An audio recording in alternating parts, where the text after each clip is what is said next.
l'onde de la mort est un phénomène exceptionnel qui se passe dans votre cerveau lorsque vous perdez la vie. Ça vous dit un voyage au cœur de ce merveilleux sujet? La mort est sans aucun doute l'ultime frontière de la science car personne n'en est revenu pour y conter le récit. Enfin, pas vraiment. Vous connaissez sûrement les expériences de mort imminente, ces états modifiés de conscience qui se passent soit lorsqu'on meurt, soit lorsqu'on croit que l'on va mourir.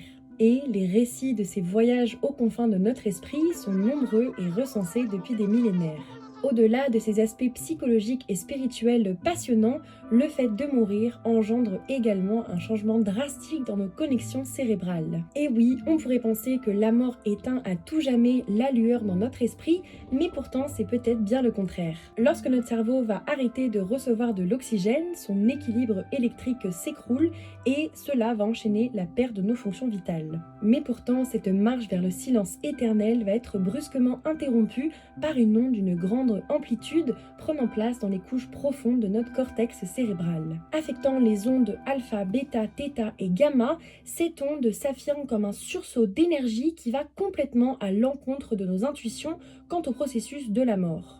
Le neurochirurgien Ajmal Zemar nous apprend que cette onde cérébrale est similaire à celle de l'état de perception, de méditation ou encore de rêve. D'un point de vue métaphysique, il se pourrait alors que notre cerveau nous offre une dernière chance d'expérimenter la vie avant de partir.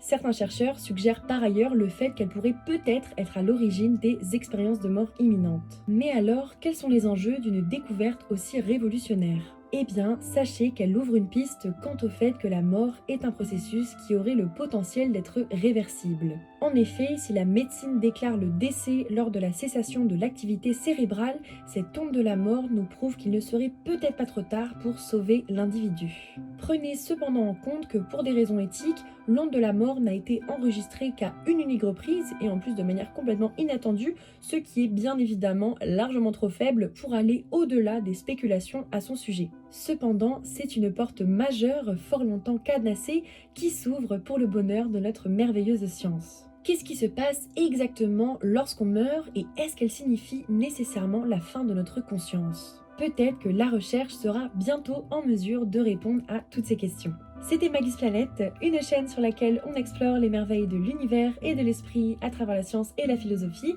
Et moi je vous dis à demain pour une nouvelle vidéo.